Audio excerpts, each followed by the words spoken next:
press the bell icon on the YouTube app and never miss another update.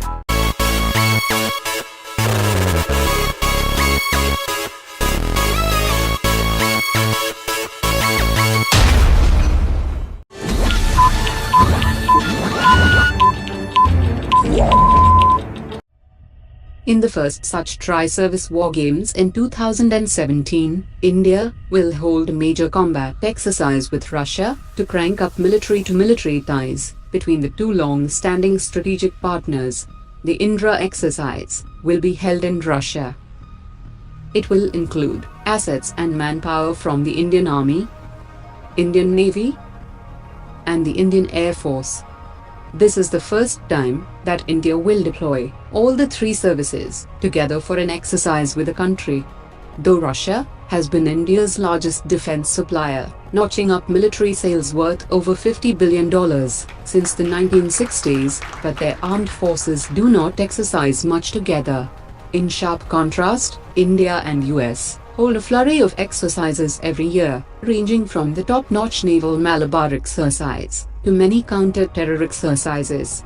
The US has also bagged Indian arms contracts worth $15 billion since 2007, even overtaking Russia in annual sales over the last 4 years. But India and Russia have now resolved to expand their military-to-military ties.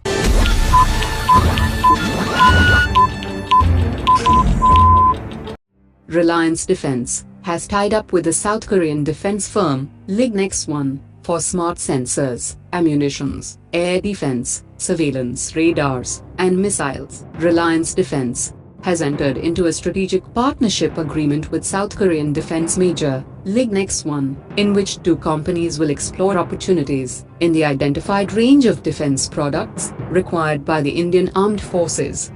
This will potentially include improvements to the existing weapon systems, which are part of LIG Nx1 portfolio, to meet the specific requirements of the Indian Armed Forces. The company said that the cumulative value of programs being targeted will exceed multi-billion.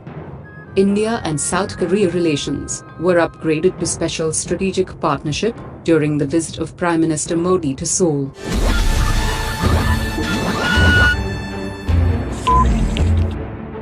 In 2016, the Indian government approved the private sector to produce ammunition as part of the Make in India program. The Indian Defence Ministry floated a tender from a domestic private manufacturer for the supply of a range of ammunition. The list includes 125mm armor-piercing types 1490 and T-72, 40mm multiple grenade launcher, ammo for underbarrel grenade launcher, 30mm ammunition used by armored infantry carrying vehicle, 122mm Grad rockets for Pinaka series, and bimodular charge system. Russian company Rosoboronexport and Elbit of Israel may form a joint venture with Indian companies for the production. The Ordnance Factory Board has achieved 35% growth in 2015 to 2016 compared to previous year, which is unprecedented.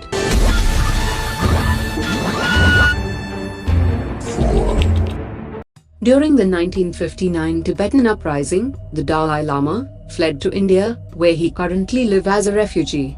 He received the Nobel Peace Prize in 1989. He has traveled the world and has spoken about the welfare of Tibetans, environment, women's rights, Buddhism and non-violence.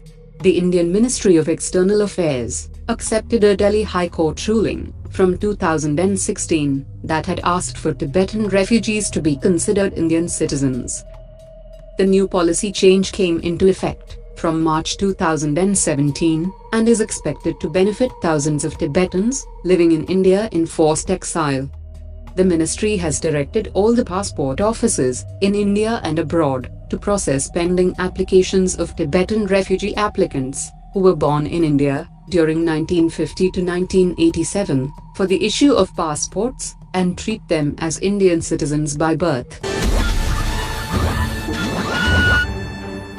5. According to Flag Officer Commanding-in-Chief, Eastern Naval Command, HCS Pisht, the Indian Navy will be decongesting its Eastern Naval Headquarters base in Visakhapatnam by setting up alternate base in Chennai.